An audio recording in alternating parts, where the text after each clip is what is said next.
It was supposed to be just another patrol night. Cold rain, empty streets, nothing unusual. Until Ranger, the German Shepherd, stopped. He wouldn't move.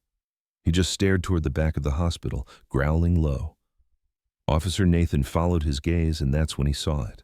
A wicker basket, half buried in the trash, soaking wet.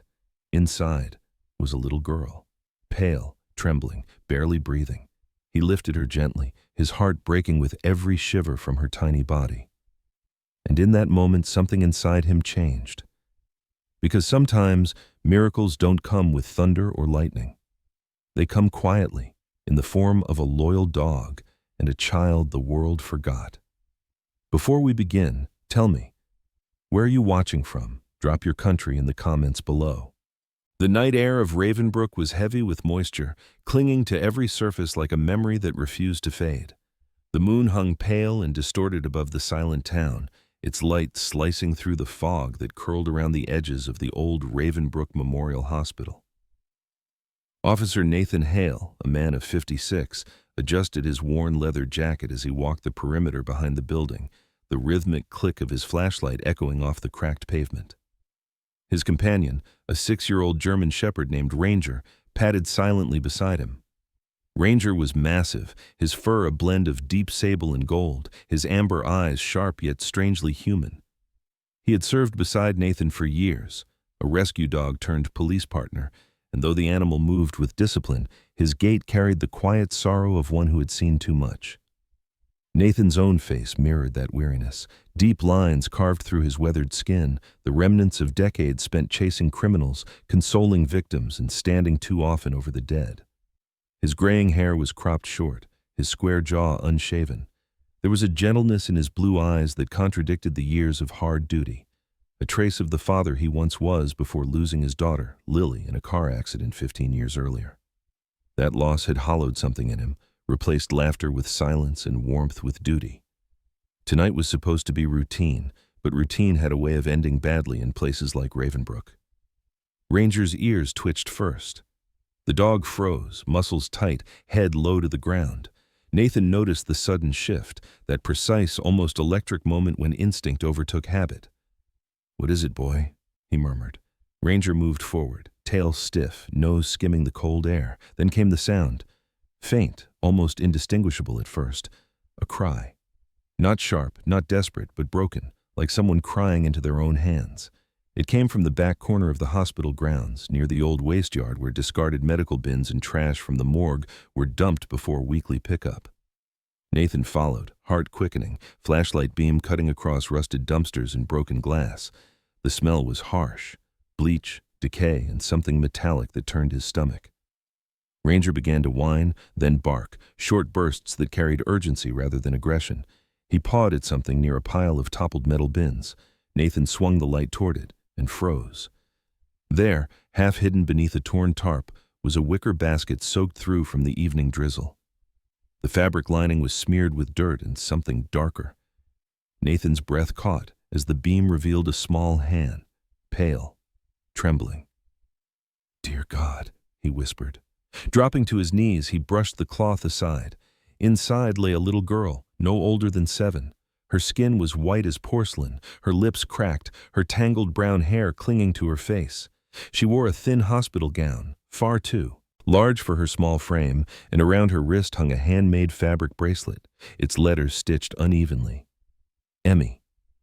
Hey, sweetheart," Nathan said softly, trying to steady his voice. "You're okay now. You're safe." He removed his jacket and wrapped it around her tiny body. Her chest rose in shallow, uneven breaths, eyes fluttering beneath half-closed lids. He reached for his radio, thumb trembling slightly.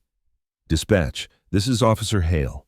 I need an ambulance at Ravenbrook Memorial, rear waste yard. Possible child, alive but critical. Repeat, child in distress." Ranger pressed his body closer to the girl, whining softly, his nose touching her cheek as if trying to share warmth. The sight struck Nathan in the chest harder than he expected. For a brief second, the image of his daughter, the way she used to clutch her stuffed bear when frightened, flickered through his mind. He swallowed hard, forcing the memory down. Not now. "Stay with me, kiddo," he murmured. "Help's coming." The little girl stirred faintly, her lips parting. No sound came out, only a rasp of air. Her eyes opened just enough to meet his, dark brown, deep, and far too old for her years. They seemed to recognize him, or at least the kind of man he once was. Then she exhaled, a soft sigh, and her eyelids fluttered shut again. Nathan felt his pulse hammering in his ears. He lifted her gently, cradling her in his arms as he would have carried Lily all those years ago. Her weight, light, frighteningly light, made his throat tighten. Sirens wailed faintly in the distance. He could already see the ambulance lights reflecting off the wet asphalt. "You're going to be all right," he whispered, more to himself than her. As the medics arrived, Nathan refused to hand her over immediately. One of them, Dr. Nora Lane, a woman in her late 30s with olive skin and dark hair tied in a neat bun, stepped forward. Her voice was calm, practiced. "Officer, please, we'll take it from here." Nora's brown eyes held a mix of empathy and exhaustion. She looked like someone who'd spent too many nights trying to save lives the world had already given up on. Nathan hesitated before laying the child on the stretcher. "Her name might be Emmy," he said quietly. "Or that's what the bracelet says." Nora nodded, checking the girl's vitals. "She's dehydrated, weak pulse. She's been out here for hours." Then, glancing toward him, "You did good finding her." Ranger stood close, head lowered, eyes fixed on the ambulance doors as they closed. The sirens faded into the distance, leaving Nathan in the hum of the night. He knelt and rested a hand on Ranger's head. "You saved her," he whispered. "Good work, boy." The dog's breath came out in visible puffs of steam, ears still pricked toward the road. For the first time in months, Nathan felt something stir inside him, something raw and painful, but alive. Hope, maybe, or fear of it. As he stood to leave, his flashlight flickered across the alley one last time. That's when he saw it. A shadow by the chain-link fence, tall and still. For a moment, he thought it was a trick of the light, but then the figure moved, a deliberate, slow turn of the head, and the glow from a cigarette ember flared red. The smoke curled up through the rain. By the time Nathan swung the beam toward it, the space was empty, only the faint scent of tobacco remained. Ranger growled low, deep in his chest. Nathan scanned the fog again, every nerve in his body on edge. Someone had been there, watching, and as he climbed into his cruiser, the sound of Ranger's quiet whine filled the silence. He couldn't shake the feeling that this was only the beginning. Morning crept over Ravenbrook Memorial in thin silver light that cut through the blinds and fell across sterile tiles, and the faint scent of antiseptic. Officer Nathan Hale sat in a hard plastic chair beside the hospital bed, his shoulders hunched, his eyes red from a night without sleep. His jacket, still damp from the rain, hung on the back of the chair. Ranger lay at his feet, head resting between his paws, his ears twitching at every sound. The dog's fur gleamed under the fluorescent lights, dark along the spine and fading to gold near his chest. Every few minutes, his tail thumped softly against the floor, as if reminding Nathan he was still there. The room's silence was broken only by the soft beeping of monitors and the occasional rustle of bedsheets as the little girl stirred. Dr. Nora Lane entered quietly, clipboard in hand. In daylight, she looked more fragile and more human than she had the night before. Olive-toned skin, tired eyes, and hair escaping the bun at the nape of her neck. Her white coat hung loosely over light blue scrubs, and her movements carried both grace and exhaustion. She had spent the last 15 years in pediatric trauma, losing more children than she cared to count, yet never losing her capacity for empathy. "She's stable," Nora said softly, glancing at Nathan. "But she's weak. Severe malnutrition, dehydration, possible fever-induced delirium, and those marks on her wrists." She hesitated, her voice lowering. "They look like restraint injuries. Old ones." Nathan rubbed a hand over his stubble, jaw tight. "Someone tied her up." Nora nodded grimly. "For a long time." At the foot of the bed, Ranger lifted his head, nostrils flaring. The girl shifted beneath the blankets, her small fingers twitching. Nora stepped forward, checking vitals, then motioned toward the officer. "If she wakes up, keep it calm. She's frightened, maybe traumatized." Nathan nodded, watching the rise and fall of the child's chest. She looked impossibly small against the wide hospital bed, Thin limbs, bruises fading to pale yellow, tangled brown hair falling across her forehead. Her skin had regained a faint trace of color since the night before, but she still seemed more ghost than living thing. When the nurse entered, a young woman named Sarah Miller, the room seemed to brighten subtly. She was tall and slender, with fair skin and warm auburn hair pulled into a loose ponytail. There was something kind but distant about her, the way she smiled automatically yet never quite reached her eyes. Sarah had joined Ravenbrook Memorial 6 months earlier, transferring from another hospital after a personal tragedy she never spoke of. She moved with quiet efficiency, adjusting IV lines, changing the damp cloth on the girl's forehead. "She's been murmuring in her sleep," Sarah said softly. "Mostly one word, sounds like mama." Her tone was gentle, but Nathan noticed the tremor at the edge of saw. As if the word meant something to her too. Hours passed. Nathan remained beside the bed while Ranger refused to leave his post, his head occasionally nudging the mattress. Outside, the rain had turned to fog, blurring the windows into streaks of gray. Nathan's mind drifted in and out of memory. His daughter Lily's laughter, the way she'd insisted on naming every stray dog she saw, and the crushing stillness of the day she didn't come home. He had sworn he'd never let himself care again. Yet here he was, watching over another child the world had already given up on. Around noon, Emily began to stir. Her eyes opened slowly, pupils wide and unfocused at first, then settling on Ranger. The dog's tail wagged once, cautiously. "Hey there, kiddo," Nathan said gently. "You're safe. You're in a hospital." The girl blinked at him, then looked at Ranger again, whispering hoarsely, "Ranger, smells like home." The words came out thin, almost inaudible, but Nathan heard them clearly. He froze, his throat tightening. "You remember him?" he asked. She didn't answer, only lifted a trembling hand and rested it on the dog's head. Ranger leaned into the touch, his eyes closing. Nora, who had been watching quietly, exchanged a glance with Nathan, a mix of relief and unease. "That's a good sign," she said softly. "Recognition? Attachment? It might mean she's been around dogs before. Maybe even a police one." When Nora left, Sarah lingered a moment longer. She stood near the window, arms crossed, looking out into the gray afternoon. "I used to have a sister about her age," she said quietly. "She'd get scared of storms, too." Her voice wavered, and for a brief moment Nathan saw the sadness behind her calm facade. "What happened to her?" he asked. Sarah hesitated, eyes distant. "She disappeared when I was 14. No leads, no closure." She forced a small smile, as if to shut the door on the memory. "Anyway, I'll bring her some broth later. She might be able to sip soon." Then she left, her steps fading down the hall. Nathan exhaled, glancing at Ranger. "You hear that, buddy? Everyone's got ghosts around here." The dog tilted his head, as if agreeing. By nightfall, Emily had fallen asleep again. Nathan decided to stay in the room despite Nora's suggestion that he rest.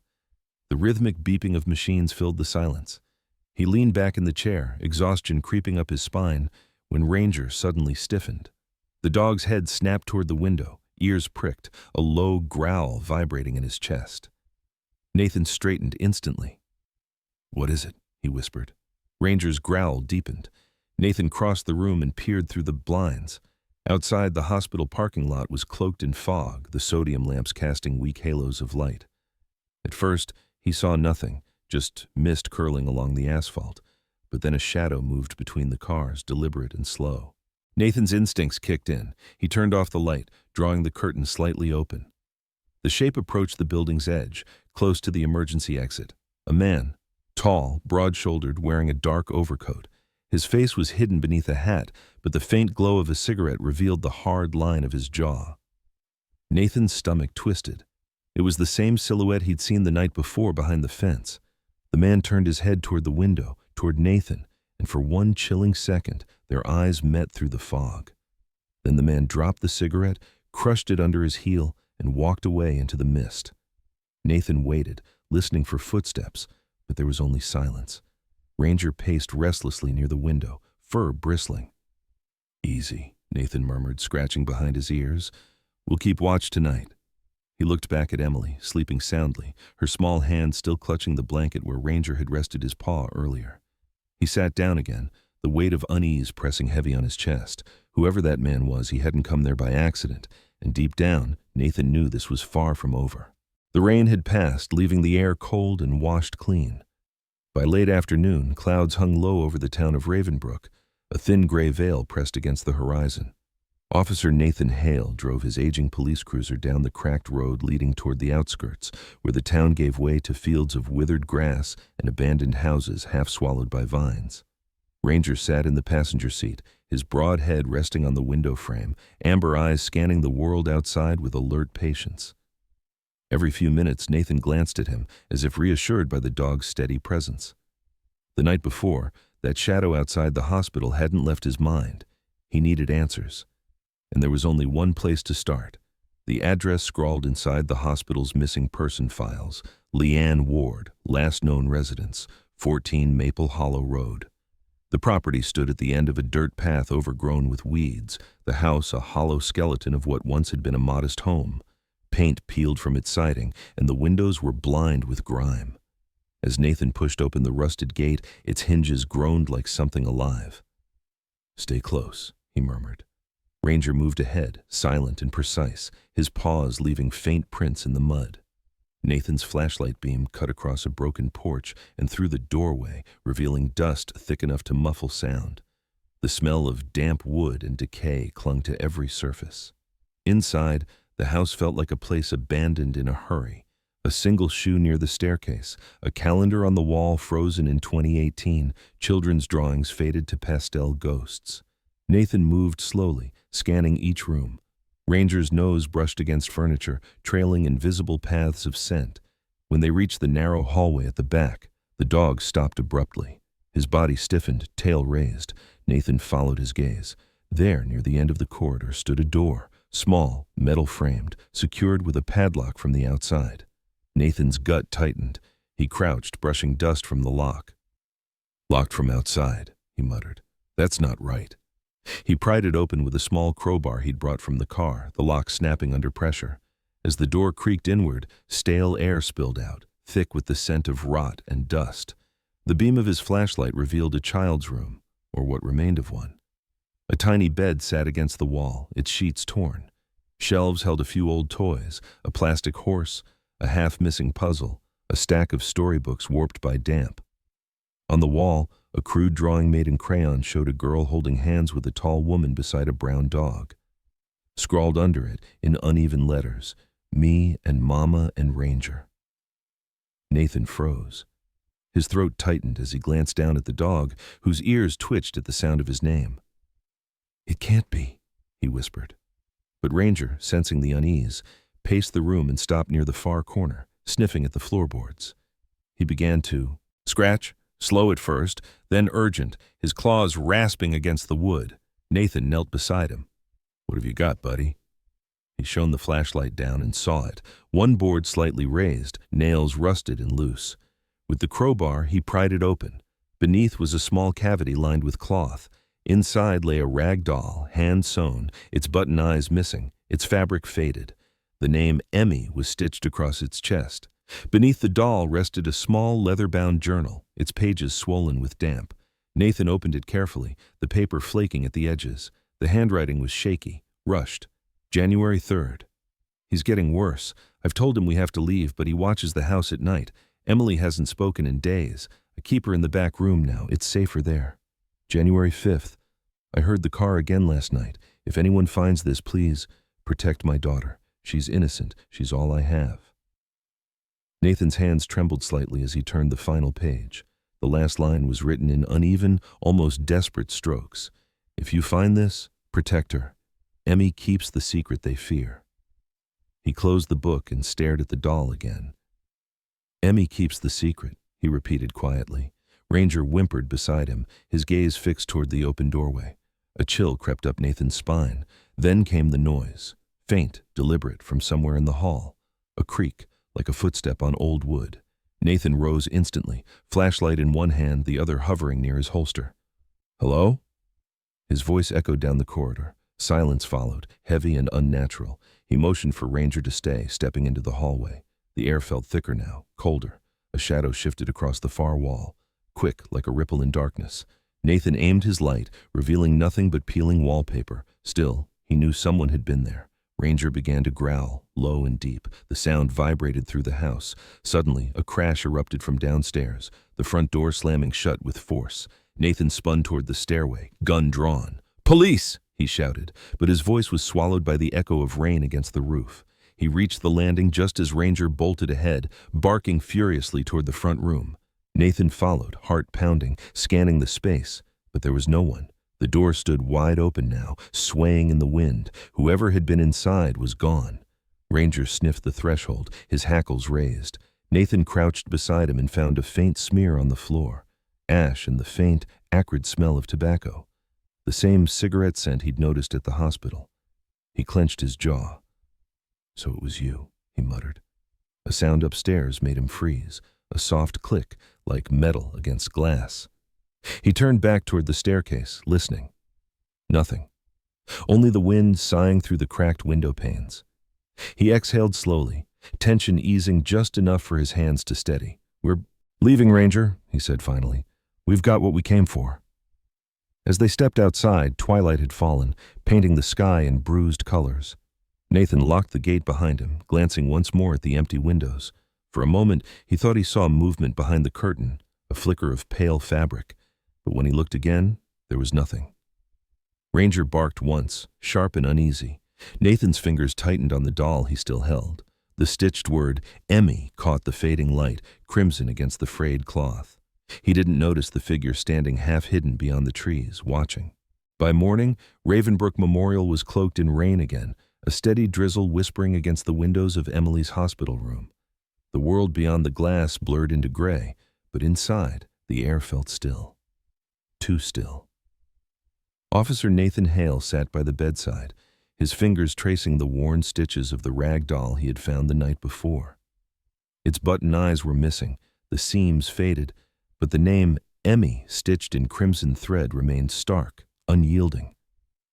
Ranger lay on the floor beside him, head resting on his paws, his gaze flicking between the door and the child on the bed as if sensing something beyond sight. Nathan hadn't told anyone yet about the journal or the words it contained, not until he understood them. When Emily stirred, her breathing uneven, Nathan leaned closer. The girl blinked slowly, her face pale under the fluorescent light. For a heartbeat, she seemed lost. Then her gaze fell on the doll in his hands. "Emmy," she whispered, and her voice cracked like glass. She reached out with trembling arms, tears spilling down her cheeks as she pulled the doll close. Her thin fingers brushed its back, following the uneven stitches as though remembering a secret. Ranger raised his head, ears twitching, a low whine escaping his throat.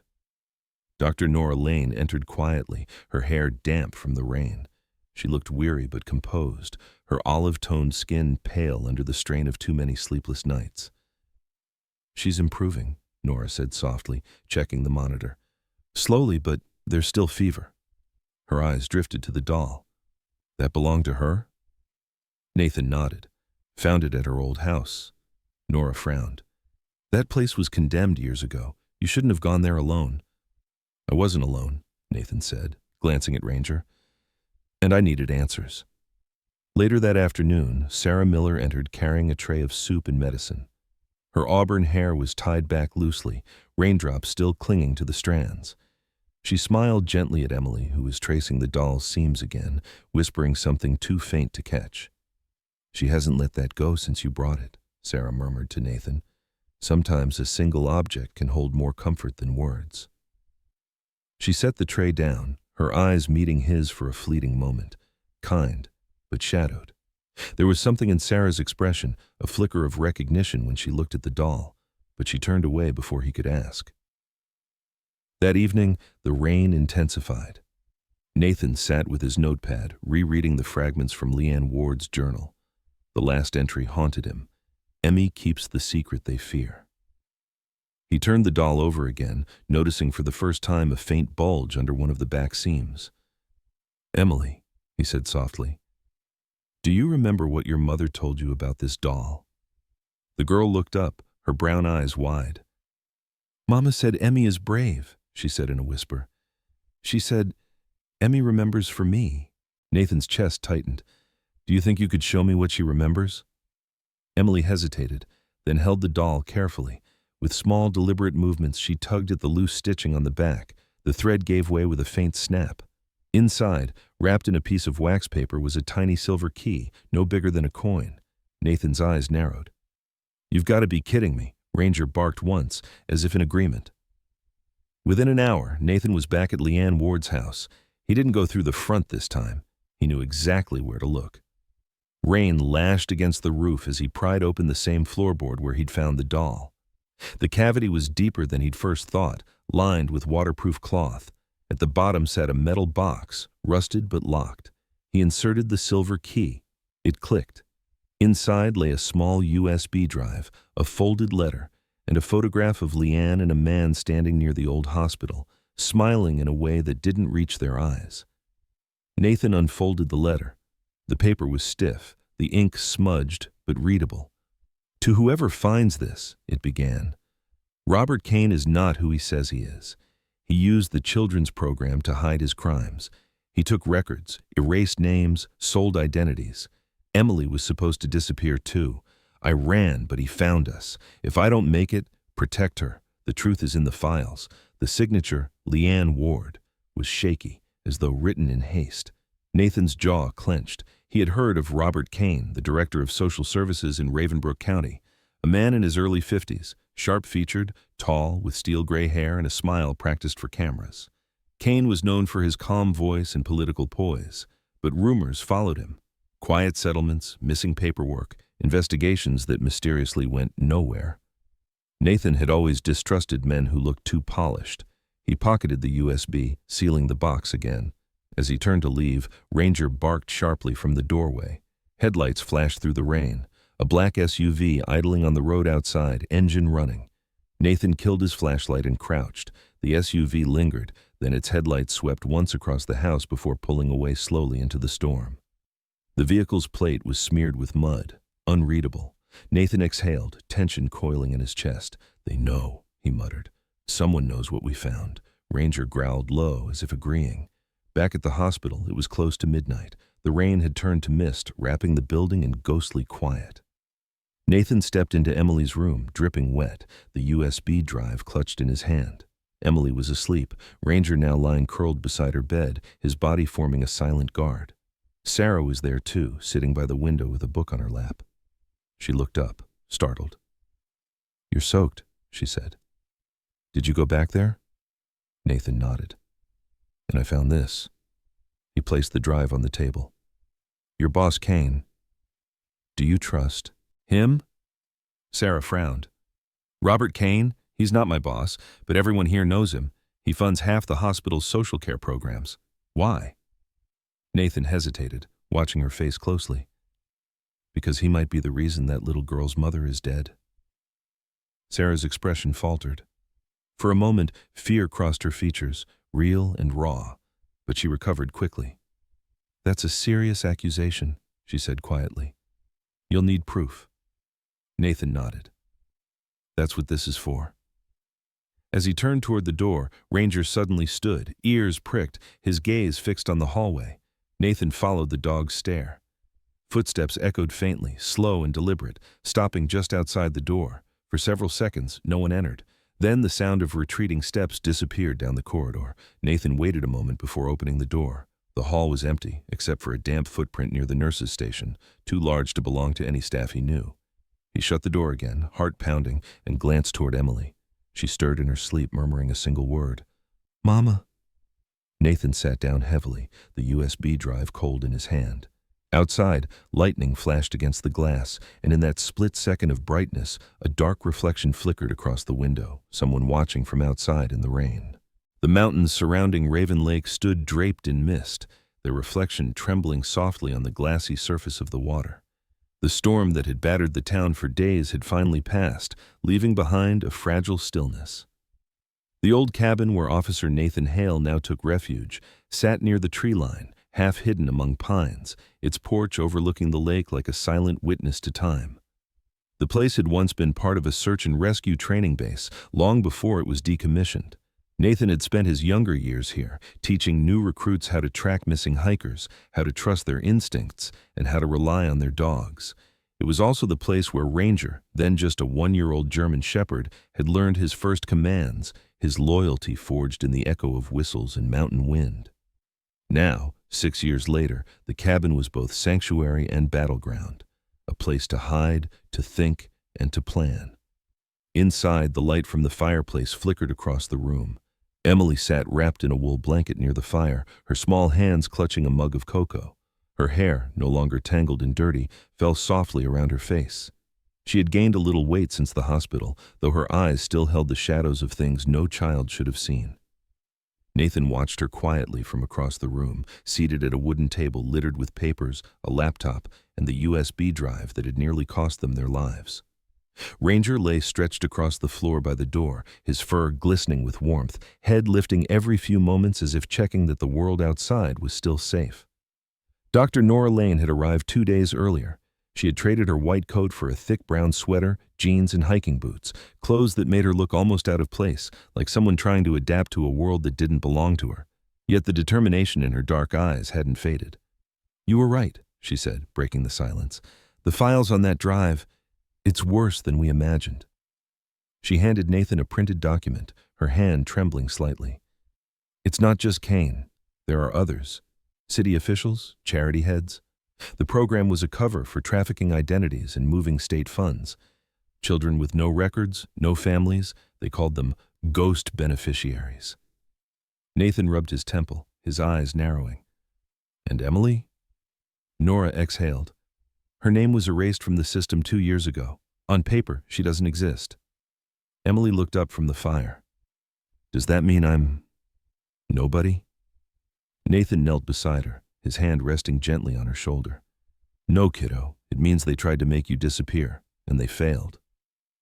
Ranger nudged closer, placing his head on Emily's lap, earning a faint giggle that softened the heaviness in the room. As evening settled, the sound of an approaching vehicle rolled faintly through the trees. Nathan's instincts sharpened immediately. He stood, moving, to the window. "It's her," Nora said before he could ask. "Sarah." Moments later, Sarah Miller stepped through the door, her auburn hair damp with fog, eyes wary but determined. She wore a dark green jacket and carried a brown satchel slung across her shoulder. "You weren't easy to find," she said, setting the bag down. "I had to make sure I wasn't followed." Nathan crossed his arms. "You left the hospital 3 days ago without telling anyone." "I had to," Sarah replied, pulling a flash drive from her pocket. "Before I left, I accessed Kane's secured system. There were hidden folders, labeled Ward Protocol. It connects him directly to the disappearance of Leanne Ward and 5 other women under the program." Nora's eyes widened. "How did you manage that?" Sarah gave a small, bitter smile. "Let's just say being underestimated has its advantages. I used to be an investigator before my sister vanished." Her voice caught, but she pressed on. "When I saw Emily, I recognized something. My sister had the same bracelet, the same embroidered thread pattern." The room went still. Nathan exchanged a glance with Nora. "You think your sister was one of Kane's victims?" Sarah nodded slowly. "I'm sure of it." Outside, the wind picked up, rustling through the trees. Ranger lifted his head, ears twitching, then growled softly. Nathan moved to the window again, scanning the darkening forest. The reflection of the firelight flickered against his weathered face, revealing new lines of fatigue and resolve. He reached for his pistol on the table, checking the magazine. "No headlights," he murmured. "But someone's out there." Nora moved closer to Emily, her posture tense. "You think they found us?" "I think they never stopped looking." The sound of a snapping branch echoed faintly through the woods. Ranger stood now, his entire body rigid. Nathan opened the door slowly, the cold air rushing in. "Stay here," he told the others. Ranger slipped out beside him, silent and focused, nose low to the ground. They moved together through the mist until the cabin was just a dim glow behind them. Then, from the tree line, a figure emerged, tall, wearing a hooded coat, a flashlight flickering in his hand. Nathan aimed his gun, Police, drop the light. The figure froze, then lowered the flashlight slowly. Easy, Officer Hale, the man said, voice calm but carrying authority. As he stepped closer, Nathan saw the badge glint under the beam. FBI Special Agent Michael Grant, a man in his early 40s with a clean-shaven face, short dark hair, and eyes the color of gunmetal. His posture was confident but unthreatening. "We've been tracking Robert Kane for months," Grant said. "Your discovery forced our hand. You have something that belongs in federal custody." Nathan didn't lower his weapon. "You mean the evidence we almost died getting?" Grant's expression didn't change. "That evidence can bring him down, but only if it's handled right. You're sitting on a hornet's nest, Hale. Kane's men know exactly where you are." Ranger growled again, and at that moment, from somewhere deeper in the woods, the distant rumble of engines grew louder. Headlights began to pierce through the trees, multiple vehicles closing in fast. "You weren't followed?" Nathan snapped. Grant's jaw tightened. "They must have had a tracer on one of your devices." "Damn it," Nathan muttered. "Get back to the cabin." They sprinted back through the fog. Inside, Nora had already gathered Emily and the files. Sarah was loading a rifle from the cabin's emergency locker. The engines roared closer, tires grinding over gravel. Nathan slammed the door shut as Ranger took position in front of it, teeth bared, growling deep and low. "Lights out," Nathan ordered. The cabin went dark except for the fire's dying glow. For a few minutes there was only silence. Then the first knock came, soft, deliberate. "Mr. Hale," a voice called from outside, smooth and chillingly polite. "You have something that doesn't belong to you. Hand it over and no one gets hurt." Nathan exchanged a look with Grant, who shook his head slightly. The man outside continued. "You're surrounded. Don't make us come in." Nathan's heart pounded, his mind racing. He looked at Emily, huddled in Nora's arms, the doll clutched tightly to her chest. Ranger's gaze met his, steady, unflinching, waiting for a command. "Stay close to her," Nathan whispered. Then he turned to the others. "We end this tonight." Outside, the rain began again, soft but relentless, and through the mist beyond the lake, faint flashes of light reflected. Not lightning this time, but headlights closing in like eyes in the dark. Sometimes, miracles don't arrive with thunder or light. They come quietly, in the form of a loyal dog that refuses to give up, a stranger who chooses compassion, or a child who still believes in love after being forgotten. What happened at Raven Lake was more than justice. It was grace. A reminder that when we protect the innocent, we walk closer to the heart of God Himself. In every act of kindness, no matter how small, there is divine power. Maybe today, your own Raven Lake moment is waiting. An opportunity to choose faith over fear, mercy over indifference, hope over despair. If this story touched you, share it with someone who needs a little light tonight. Leave a comment below and tell us where you're watching from, so together we can spread these quiet miracles even further. Don't forget to subscribe to Soulful Stories for more tales of faith, courage, and second chances. May God bless and protect you, wherever you are, whatever you're facing. May His love guide your path, and may the same light that shone over Raven Lake shine gently on your life, tonight and always.